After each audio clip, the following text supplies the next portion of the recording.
नमस्कार, मैं डॉक्टर अमिताभ सिंह आज अपने YouTube channel doctor Amitabh Singh पर आपका हार्दिक स्वागत करता हूं। आज जिस विषय को लेकर आपके समक्ष उपस्थित हुआ हूं वह कल जस्टिस ऋषिकेश राय के द्वारा, सुप्रीम कोर्ट के जस्टिस ऋषिकेश राय के द्वारा दिया गया एक बेहतरीन judgement Rhea Chakraborty versus state of Bihar है। Rhea Chakraborty versus state of Bihar के मुकदमे के फैसले के बाद कल से सारे न्यूज चैनल्स पर, पूरी सोशल मीडिया पर इसकी पॉलिटिकल डिबेट्स शुरू हो चुकी हैं। मैं किसी भी तरह के पॉलिटिकल डिबेट्स में नहीं जाते हुए इस मुकदमे में, जो कि 35 पेज का जजमेंट लिखा है जस्टिस ऋषिकेश रॉय ने, जो एक बेहतरीन जजमेंट है। इस जजमेंट में 5 इशू उठते हैं, 5 सवाल उठते हैं कानून से जुड़े हुए। तो कानून के विद्यार्थियों के लिए और उसके साथ ही सामान्य जनमानस के लिए भी कि आखिर वो कौन से ऐसे सवाल हैं जो सुशांत सिंह राजपूत के डेथ केस में रिया चक्रवर्ती के मुकदमे में सुप्रीम कोर्ट ने निपटाए, इसको लेकर आपके समक्ष उपस्थित हूं। 14 जून 2020 वो काला दिन उन समस्त चाहने वालों के लिए जो सुशांत सिंह राजपूत से बेहिसाब मोहब्बत करते थे। उस दिन एकाएक ये न्यूज फ्लैश करती है कि सुशांत सिंह राजपूत की बॉडी उनके अपने घर में पंखे से लटकते हुए मिलती है। 14 जून से लेकर के इसमें बहुत सारे इन्वेस्टिगेशन के ड्रामे और बाकी नाटक शुरू होते हैं। इसके बाद तारीख आती है 25 जुलाई 2020 की, जब सुशांत के पिता के सिंह ने एक कंप्लेन फाइल की पटना में, और कंप्लेन फाइल की रिया चक्रवर्ती और दूसरे लोगों के खिलाफ।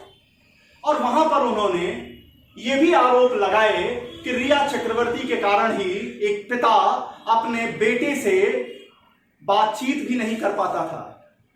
बातचीत करने में भी रिया चक्रवर्ती अड़चन बनती थी।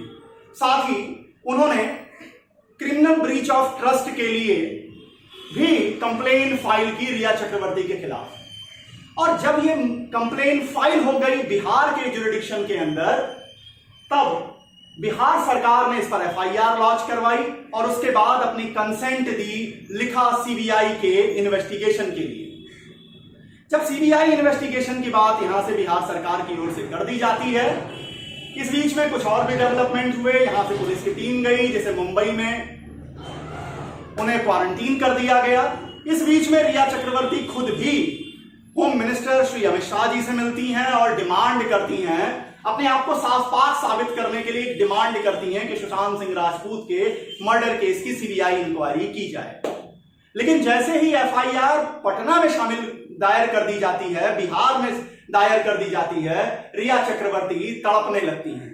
अगर इसके बाद ये पहुंचती हैं सुप्रीम कोर्ट ट्रांसफर एप्लीकेशन लेकर के, ट्रांसफर पिटीशन लेकर के, कि बिहार कि जो पुलिस है, बिहार में जो एफआईआर लॉन्च हुई है, इसको ट्रांसफर कर दिया जाए बांद्रा को, मुंबई को, क्योंकि उनके पास कोई जुरिडिक्शन नहीं। और ये मामले में सुनवाई करने का मौका मिला जस्टिस ऋषिकेश रॉय को, और उन्होंने कल 19 अगस्त को अपना ऐतिहासिक जजमेंट दिया। और इस जजमेंट में उन्होंने 5 बिंदुओं के ऊपर, 5 लॉ के प्रश्नों के ऊपर अपनी बात बहुत स्पष्टता के साथ रखी। एक एक करके उन बिंदुओं को उठा रहा हूं। पहला जो प्रश्न सुप्रीम कोर्ट के सामने इस मुकदमे में उन्होंने डिस्कस किया वो था कि क्या सुप्रीम कोर्ट के पास सीआरपीसी के सेक्शन 406 में, 406 में दंड प्रक्रिया संहिता, दो तरह की दंड प्रक्रिया संहिताएं होती हैं। एक इंडियन पेनल कोड जिसमें मर्डर, चोरी और बाकी चीजें परिभाषित हैं, उसके लिए प्रक्रिया जो है वो क्रिमिनल प्रोसीजर कोड दंड प्रक्रिया संहिता में है। तो यहां प्रश्न पहला उठा कि क्या सीआरपीसी 406 में इन्वेस्टिगेशन को ट्रांसफर करने की क्षमता सुप्रीम कोर्ट को है।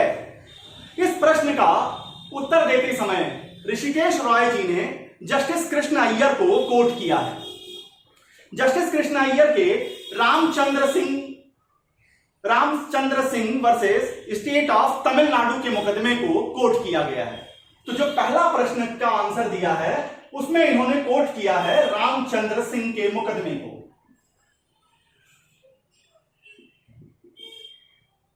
Versus state of Tamil Nadu. यह मुकदमा 1978 का है और जस्टिस हैं जस्टिस कृष्णा अय्यर। यहां पर इन्होंने कोट करते हुए जस्टिस कृष्णा अय्यर को कोट किया और लिखा कि जस्टिस कृष्णा अय्यर ने इस मुकदमे में यह कहा था कि जब आप सेक्शन 406 दंड प्रक्रिया संहिता को देखते हैं तो वो सुप्रीम कोर्ट को पावर देती है, वो क्षमता देती है कि वो एक हाई कोर्ट से दूसरे हाई कोर्ट को या एक सबऑर्डिनेट कोर्ट से दूसरे सबऑर्डिनेट कोर्ट को कोई ट्रायल या अपील, कोई केस या अपील ट्रांसफर करने की कैपेसिटी और पावर देती है। लेकिन इस कैपेसिटी और पावर में कोई भी इन्वेस्टिगेशन को ट्रांसफर करने की क्षमता नहीं प्रदान की गई है। जस्टिस ऋषिकेश रॉय ने बहुत साफ लफ्जों में अपनी बात रखी कि वो सहमत हैं जस्टिस कृष्णा अय्यर के दिए इस जजमेंट से, Ramchandra Singh versus state of Tamil Nadu में जो जजमेंट कृष्णा अय्यर जी ने दी, और वहां पर स्पष्ट रख दिया कि 406 में इन्वेस्टिगेशन को ट्रांसफर करने की क्षमता नहीं दी गई है। इसके बाद दूसरा प्रश्न उठता है कि सुशांत सिंह के डेथ केस में जो 174 सीआरपीसी, जब किसी भी व्यक्ति की मौत सामान्य परिस्थितियों के अलावा किसी अन्य परिस्थिति में होती है, तब उस मौत के बारे में एक इंक्वायरी की जाती है और उसके बारे में एक रिपोर्ट सबमिट की जाती है, जिसे इंक्वेस्ट रिपोर्ट कहते हैं, सेक्शन 174 सीआरपीसी। अब प्रश्न यहां दूसरा उठा कि क्या सुशांत सिंह राजपूत के इस डेथ केस में जो 174 की प्रक्रिया मुंबई पुलिस के द्वारा चलाई जा रही है, क्या यह प्रक्रिया इन्वेस्टिगेशन है या यह प्रक्रिया इन्वेस्टिगेशन की परिभाषा में आएगी ही नहीं।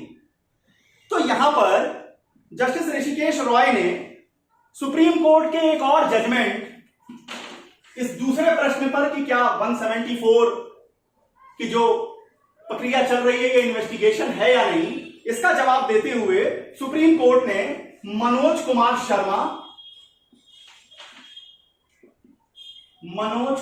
Sharma versus state of Chhattisgarh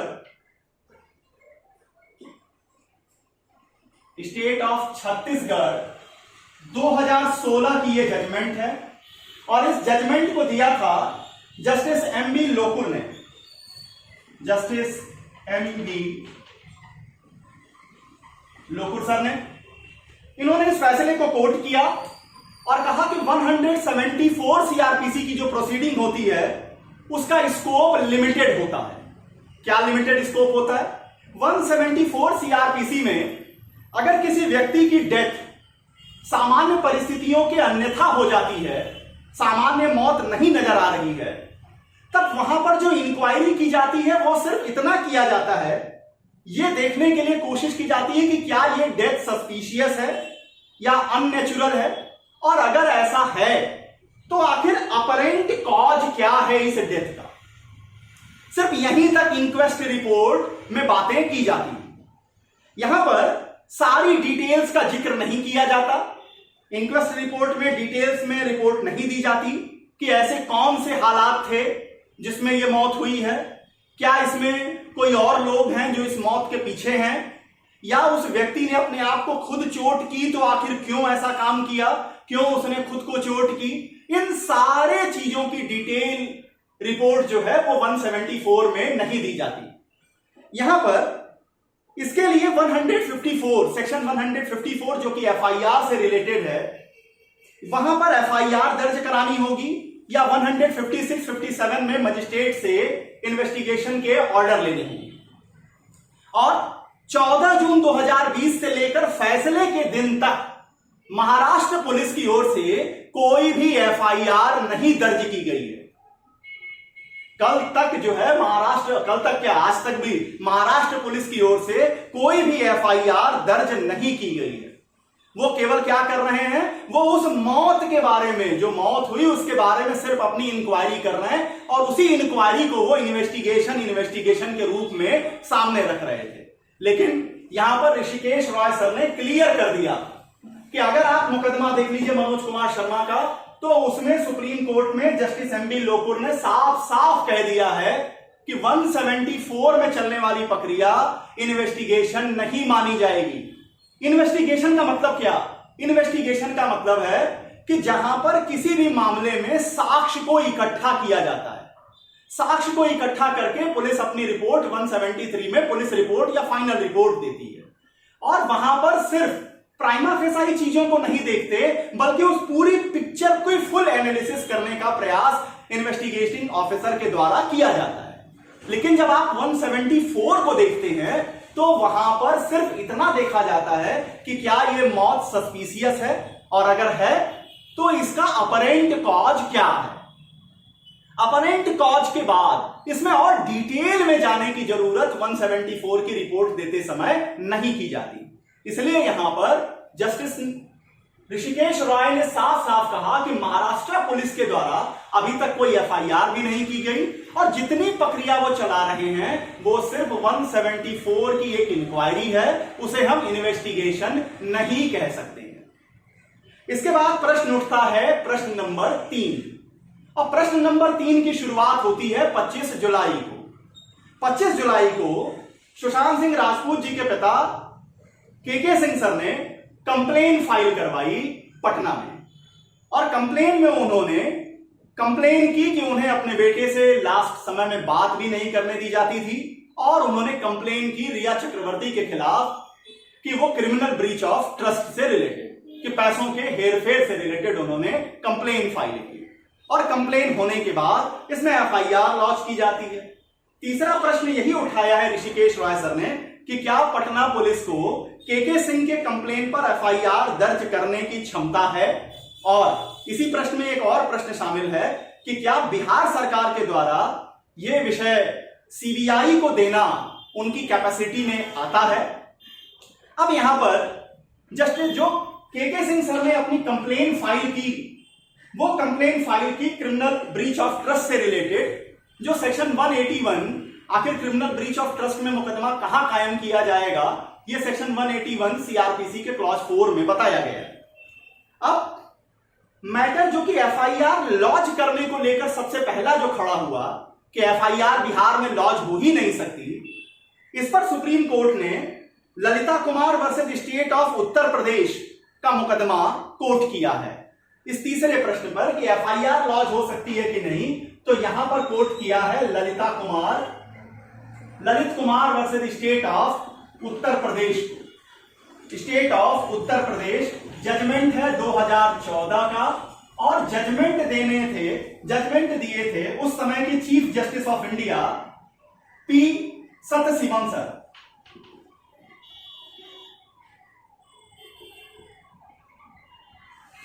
P Sathasivam sir को कोट किया, और यहां पर लिखते हैं कि एफआईआर का मतलब क्या।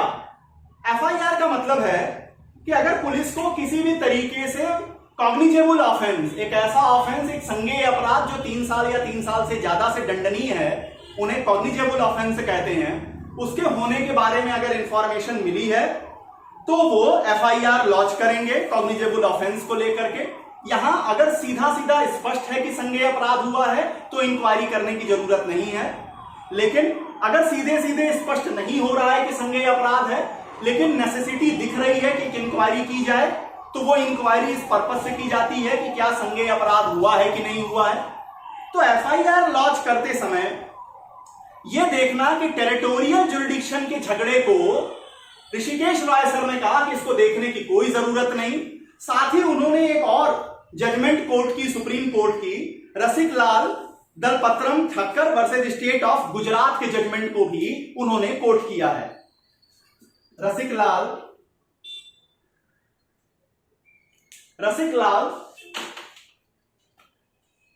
दलपत्रम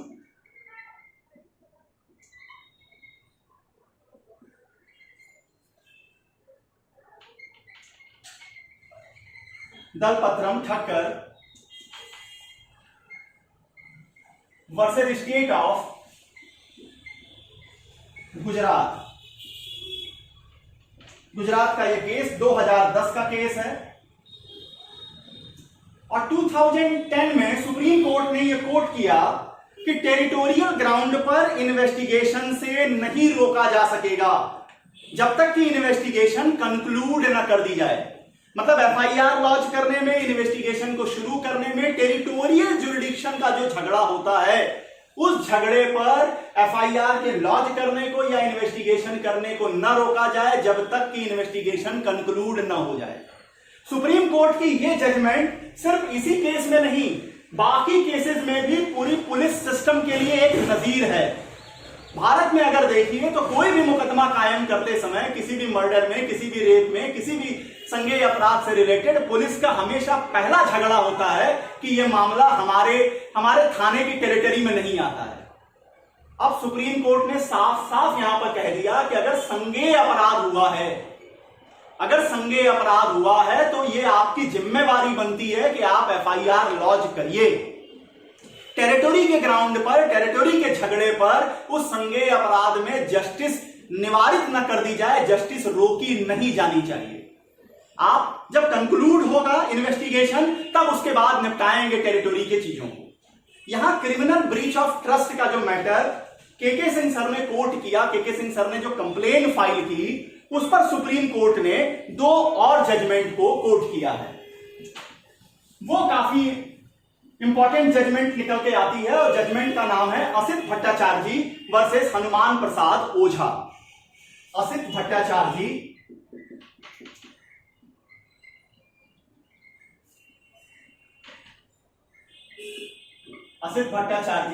वर्सेस हनुमान प्रसाद ओझा।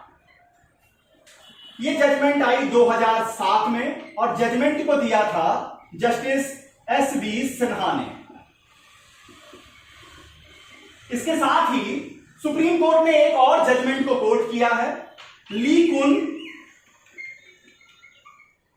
कुन ही, ये नाम है इनका, ये प्रेसिडेंट थे कहां के, Samsung corporation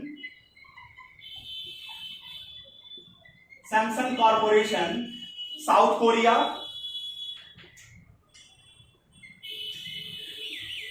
Korea versus state of Uttar Pradesh. 2012 की जजमेंट है ये।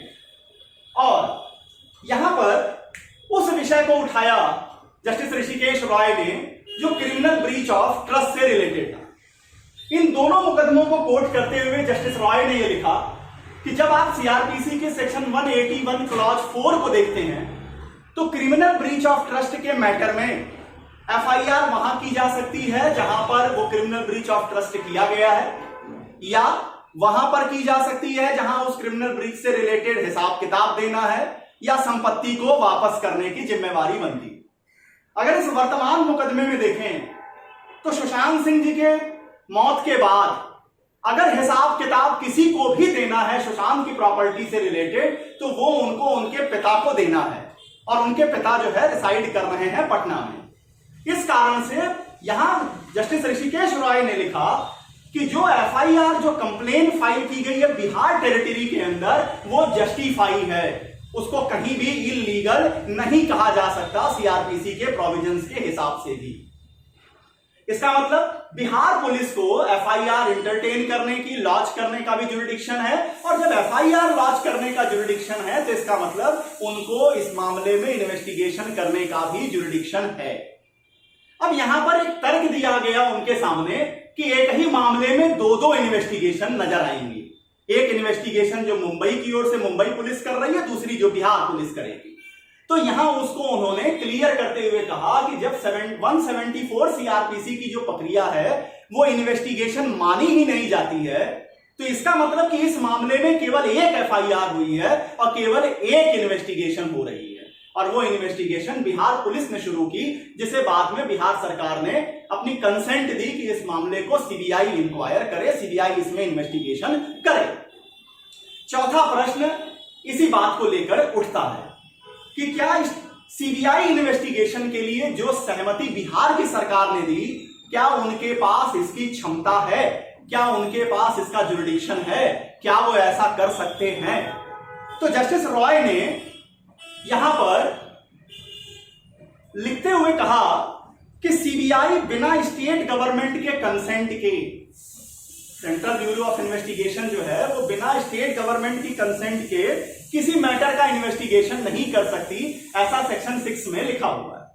लेकिन सेक्शन 6 की ये जो रिस्ट्रिक्शन है कि स्टेट गवर्नमेंट की कंसेंट जरूरी है, ये कॉन्स्टिट्यूशनल कोर्ट्स पे लागू नहीं होती। ये कॉन्स्टिट्यूशनल कोर्ट्स पे बिल्कुल लागू नहीं होती है।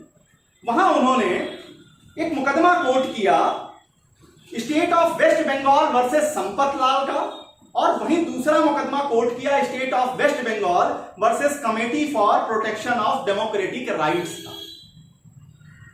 क्या आखिर सीबीआई को जुरिडिक्शन मिलता है या नहीं मिलता है, गवर्नमेंट स्टेट गवर्नमेंट बिहार की जो है उसके पास सक्षमता थी या नहीं, इस पर उन्होंने 2 मुकदमों को कोर्ट किया है। State of waste Bengal versus Sampat Lal,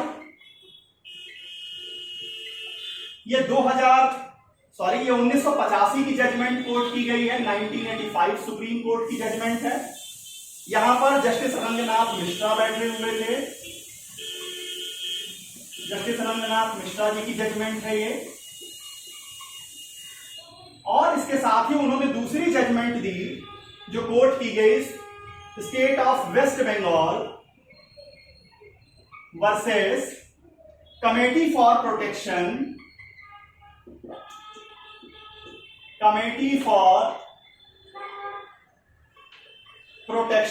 of democratic rights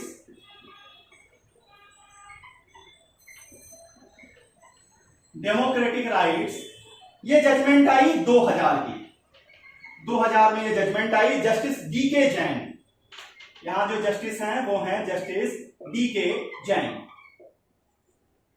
और इन्होंने कहा कि रिस्ट्रिक्शन जो कोई भी रिस्ट्रिक्शन जो पार्लियामेंट के ऊपर लगाई जाती है, कोई भी रिस्ट्रिक्शन जो एग्जीक्यूटिव के ऊपर लगाई जाती है, स्टेट गवर्नमेंट के ऊपर लगाई जाती है, वो रिस्ट्रिक्शन कभी भी कॉन्स्टिट्यूशनल कोर्ट्स के ऊपर लागू नहीं होती। इसके साथ ही जस्टिस रॉय ने यह भी लिखा कि कोई भी स्टेट्यूट कॉन्स्टिट्यूशन में जो पावर हाईकोर्ट और सुप्रीम कोर्ट को आर्टिकल 32 और 226 में मिली हुई है, उस पावर को कम नहीं कर सकती, उस पावर को लिमिट में बांधा नहीं जा सकता है। तो यहां पर जस्टिस रॉय ने सीधे सीधे उस पावर का इस्तेमाल करते हुए यह लिखा, जो कॉन्स्टिट्यूशनल पावर है सुप्रीम कोर्ट के पास, उसका इस्तेमाल करते हुए उन्होंने यह कहा कि हम डायरेक्शन दे रहे हैं। बिहार सरकार ने अपनी कंसेंट दे दी है, उसके पास उनका जुरिडिक्शन है। कारण उसका जुरिडिक्शन का क्या है? क्योंकि एफआईआर लॉन्च करने की, एफआईआर पर इन्वेस्टिगेट करने का जुरिडिक्शन उनके पास है। और सीबीआई को इसलिए मैटर दे दिया जाता है कि अगर किसी भी ऐसे मामले में जहां पर कि पब्लिक के बीच में एक कॉन्फिडेंस को लेकर के क्वेश्चन खड़े होने लगे, वहां ज्यादा बेहतर है कि इन्वेस्टिगेशन कोई ऐसी अथॉरिटी करे, कोई ऐसी एजेंसी करे जिसके ऊपर सबका विश्वास हो। तो यहां उसको जस्टिफाई करते हुए जस्टिस रॉय ने यह लिखा कि हम ये डायरेक्शन अब सुप्रीम कोर्ट दे रही है, इस मामले में इन्वेस्टिगेट करे सीबीआई। साथ ही उन्होंने यह भी लिखा कि अगर कल के दिन, अगर फ्यूचर में महाराष्ट्र पुलिस की ओर से भी कोई एफआईआर लॉन्च कर दी जाती है, उस मामले में भी इन्वेस्टिगेशन करने की क्षमता सीबीआई को होगी। इसका मतलब कि अगर महाराष्ट्र गवर्नमेंट की ओर से, महाराष्ट्र पुलिस की ओर से इन्वेस्टिगेशन कोई एफआईआर लॉन्च कर भी दी जाए कल में, आने वाले समय में, तो उस मामले में भी इन्वेस्टिगेट करने का काम सीबीआई करेगी। अब आते हैं 5वें प्रश्न पर कि क्या सुप्रीम कोर्ट के सिंगल जज जस्टिस ऋषिकेश रॉय कहते हैं, क्या सिंगल जज को इन्वेस्टिगेशन का डायरेक्शन देने का आर्टिकल 142 कॉन्स्टिट्यूशन ऑफ इंडिया का जो पावर है, आखिर इसकी एम्बिट क्या है, आखिर इसका दायरा क्या होगा संविधान की अनुच्छेद 142 का? तो पहले प्रश्न उठता है कि आखिर संविधान का अनुच्छेद 142 कहता क्या है? संविधान का अनुच्छेद 142 यह कहता है कि सुप्रीम कोर्ट अपने सामने पेंडिंग किसी भी मामले में क्या कर सकते हैं, किसी भी कॉज या मैटर में जो उनके सामने पेंडिंग है, उसमें फुल और कंप्लीट जस्टिस प्रोवाइड करने के लिए जितने माध्यम अवेलेबल हो सकते हैं, वो सारी क्षमता का इस्तेमाल सुप्रीम कोर्ट कर सकती है। अब यहां पर इसी 142 जो अनुच्छेद 142 है, इसी के एम्बिट का प्रश्न जस्टिस रॉय ने उठाया और यहां पर जस्टिस रॉय ने कोट किया है K V Rajendran versus superintendent of police CBCID Chennai के मुकदमे को और साथ ही Monika Kumar, doctor Monika Kumar versus state of Uttar Pradesh 2008 के मुकदमे। दोनों केसेस को देख लेते हैं। K V Rajendran versus superintendent of police CBCID Chennai. ये केस 2013 की है। 3 जजेस की बेंच थी और जस्टिस जिन्होंने ये जजमेंट को डिलीवर किया वो हैं जस्टिस बीएस चौहान जी।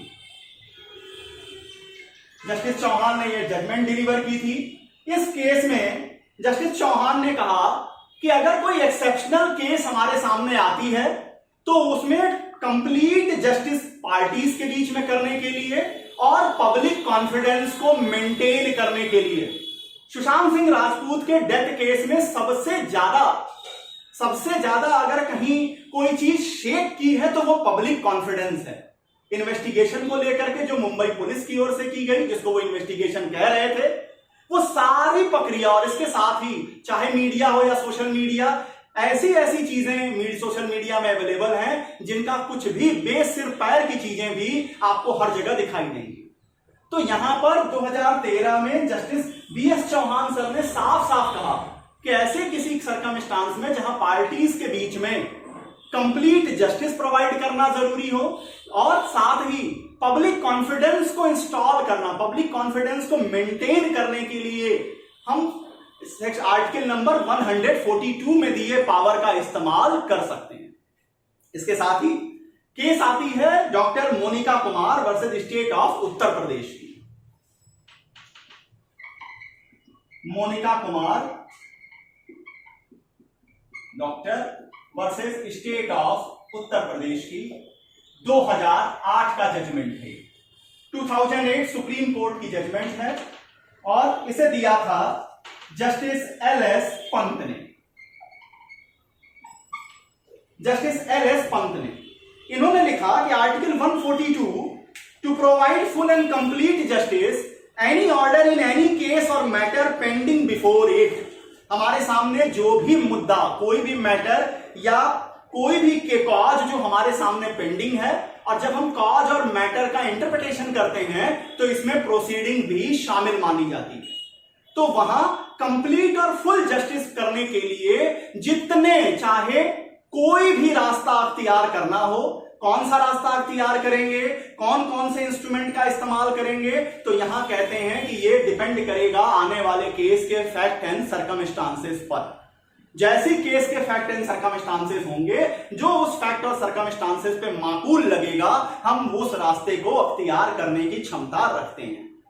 तो जस्टिस ऋषिकेश रॉय ने इस 5वें प्रश्न में कि आर्टिकल 142 की एम्बिट क्या है, इसको एस्टैब्लिश कर दिया अपने जजमेंट्स के माध्यम से। केवी राजेंद्रन सुप्रीम कोर्ट की जजमेंट और मोनिका कुमार फिर सुप्रीम कोर्ट की जजमेंट री एस्टैब्लिश कर दिया इस फैक्ट को कि आर्टिकल 142 का जो कॉन्स्टिट्यूशनल पावर सुप्रीम कोर्ट को मिला हुआ है टू डू, ये पावर का इस्तेमाल कंप्लीट और फुल जस्टिस करने के लिए सुप्रीम कोर्ट किसी भी डायरेक्शन को दे सकती है और यह क्षमता एकल न्यायाधीश के पास भी होती है। कल के इस जजमेंट के बाद अब उम्मीद की एक आस दिखाई दे रही है कि सुशांत सिंह डेथ केस में अब उम्मीद की जाती है कि जस्टिस होती हुई नजर आएगी। जस्टिस का होना ही जरूरी नहीं, जस्टिस का दिखाई देना भी नितांत जरूरी है। और ये सिर्फ समाज के लिए ही नहीं, ये उस मृतक की आत्मा की शांति के लिए भी उतना ही जरूरी है। उम्मीद करते हैं कि सुप्रीम कोर्ट का ये जजमेंट एक गाइडलाइन की तरह काम करेगा एफआईआर को लॉन्च करने वाले मामलों में भी, इन्वेस्टिगेशन की एक नई परिभाषा के रूप में, और इन्वेस्टिगेशन में जो बार बार बाधाएं इस बात पे डाली जाती हैं कि टेरिटोरियल जुरिडिक्शन है या नहीं, उस पर भी ये जजमेंट आने वाले समय में एक गाइडलाइन के रूप में पढ़ा जाता रहेगा। इतनी बातें इस केस के विषय में मैंने आपके सामने रखी। केस कमेंट्स में किसी और केस को लेकर आपके सामने उपस्थित होऊंगा। तब तक के लिए बहुत बहुत धन्यवाद। नमस्कार।